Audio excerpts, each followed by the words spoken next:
Everybody, I am Jan, And I'm Monika. and welcome to the Rich Relationship Show live. We're here live on YouTube. We're live here on the Jan and Monika Facebook page. Yes, How are you today? I'm great. How are you today? That's a great question. So, He's a lot better now, and we're going to tell you why.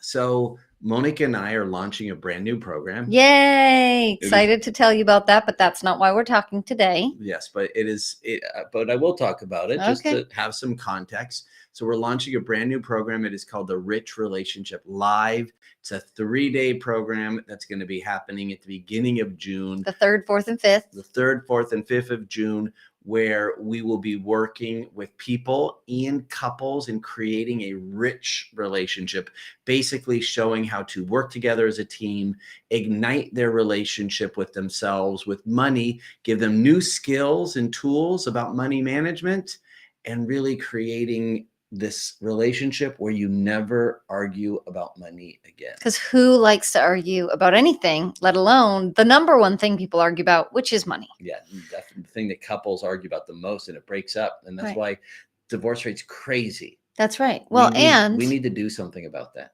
we are. Okay. One by one. Okay. And that's not what we're talking about today. Yeah. Well, should I talk first? So here's what we are talking about go. today. Yeah. We are talking about what the last 3 days have been like in the Zans household, because Okay. it is real. We're going to take you behind the scenes just a little bit here and let you know how fun it was to be married to you.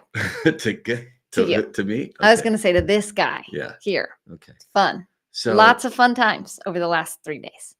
So why don't you share your experience of how I've been? Jan has been a ball of stress and explosion.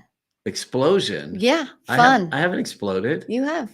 When did I explode? You're snarky and you're hardcore and you're quick and you demanding and you're telling me what to do and you're telling people what to do and you're emotional and you're angry and you're frustrated and you want to be alone and you tune the world out and you have your headphones on. It's been so fun. Super loving. So fun. Okay.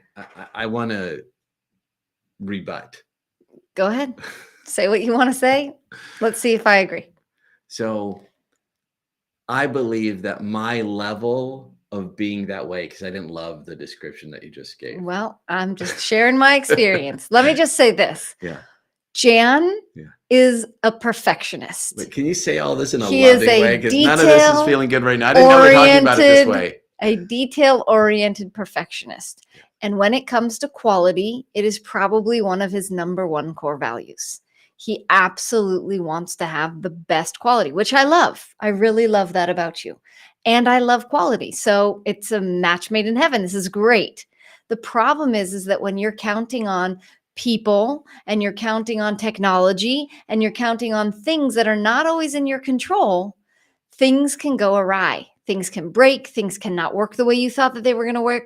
And we have done this work for so long that one would think you are a natural at understanding that this is the way the world works, and that Parkinson's law, which you'll learn in our 3-day program that we're not talking about right now, means that you will have the amount of time needed to do what you need to do. So it's going to take however long it's going to take to do what we are launching.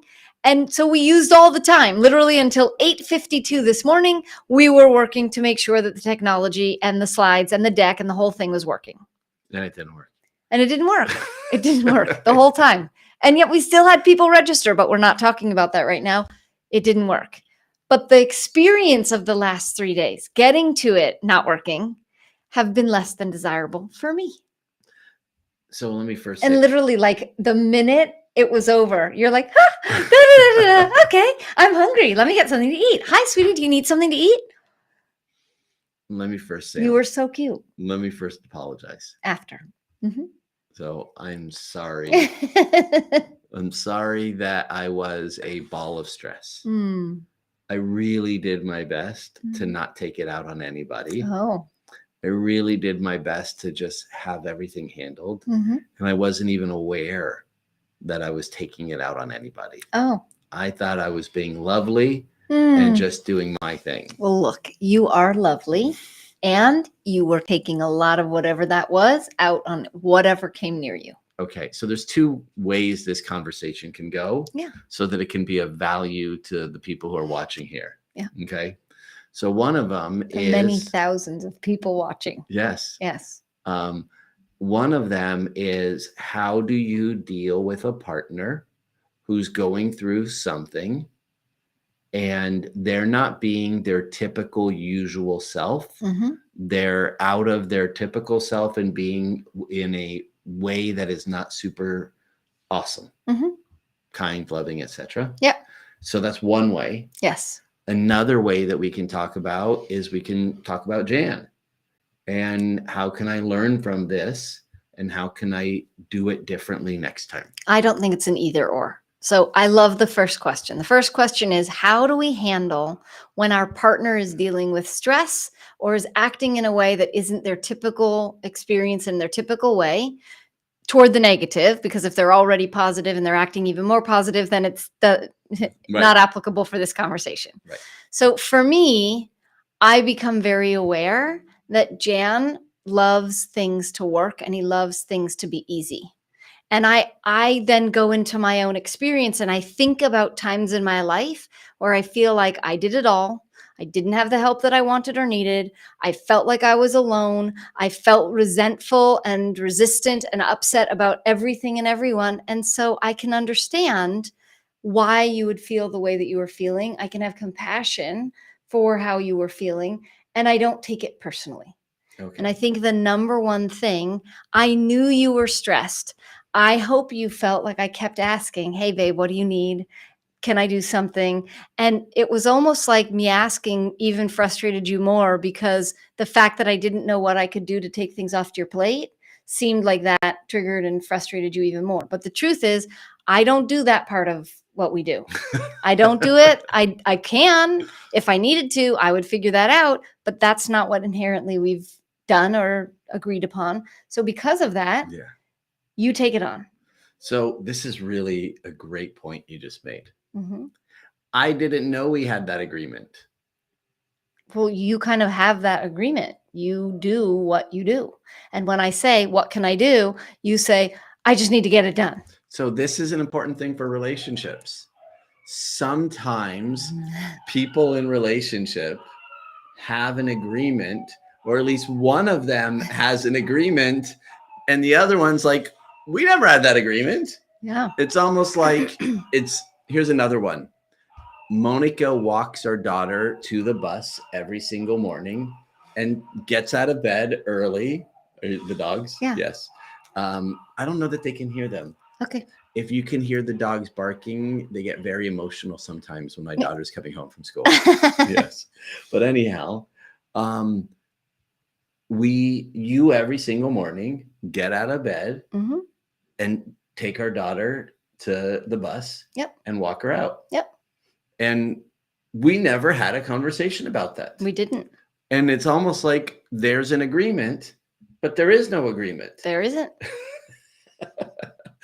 So it's important in relationships to have agreement. It's important that both people actually discuss it, and rather than have assumptions of the way it's supposed to be. That's right. So, however, this is not an assumption of mine. We have talked about your role and what you do, and that you are the tech person, and that if you need me to take on a part of that role, I will do that, but it must come as a request. Because it's just not where I like to spend my time. It's just not what I want to do. Those are not the parts of this that I want to do. okay. I want to be the one here talking to you today. Yes. So great. So far what we've brought forward is, do you have agreements in your relationship that your partner doesn't know you have an agreement about? So that's one thing to consider. Yeah. Okay.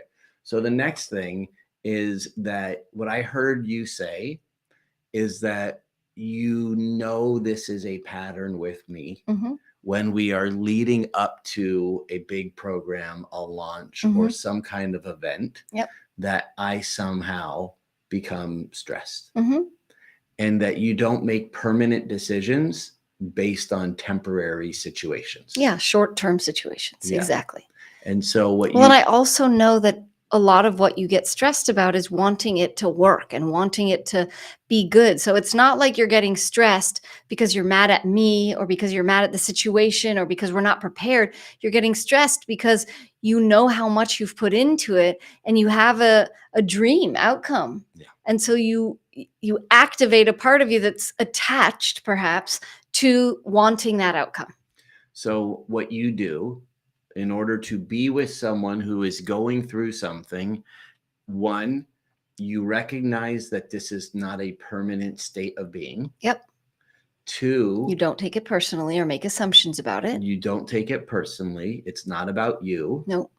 Three, you ask, how can I be of support? And you understand their language of love. So if they're an active service person, then you do nice things for them. You bring them food, you bring them water, you make sure that they've gotten whatever they need handled. Like I put the clothes away and I did these different things because that's my love language. For a person that's a words of affirmation, which is what Jan is, you tell him how great he's doing and you reassure him and you say, I'm right here and you're doing a great job and thank you so much. And I'm so glad I didn't have to do all of that. Yeah. So the third, I think before the fourth step, the third step. Yeah. I'm kind of mixing up the numbers, but before you go to like, how can I help and how could I be of service and all of that, you go to compassion. Mm-hmm. You go to, I think you go to compassion before you even go to not taking it personally. okay, right. Because if you can go to compassion first, you basically are putting yourself into their shoes. Right. Have you ever had a time in your life where you've felt something similar to what you're witnessing? So compassion, having compassion for someone, and is for the way that we experience it, is putting yourself in their shoes so that you can have a sense of, why are they being the way that they're being? Why are they making the choices that they're making? How does this make sense to them? Because so often we look at people and we go, what are they doing? I don't understand what they're doing. But then you put yourself into their shoes and you go, oh, I understand. And so when you, in this specific situation, went to compassion, you said, Jan really is emotionally invested that it's successful. Yeah. He really has worked really hard on this and he wants it to be great. He really wants to provide for his family. He really wants to make a difference for people. He really wants it to be a great experience for everyone who shows up. Yeah. And when you do that, you go, okay, now I understand. He's not being stressed because he's an asshole. Right. He's being stressed because of all of these things that he cares so deeply about. That's right. And he also probably isn't getting enough sleep, probably is dreading the late nights that he's going to have. He's already done 2 relatively late nights. So there's this feeling of the weight is on his shoulders. And all I wanted to be was, it's okay.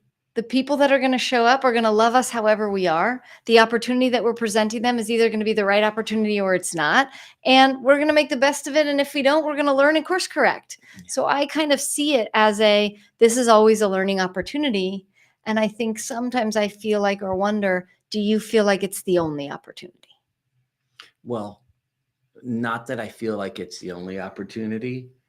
I do feel like it's all on me. I feel like it's on me. And if I hadn't done all the work that I did, nothing would have happened today. Mm-hmm. Now, can I have the experience of I'm responsible without creating stress?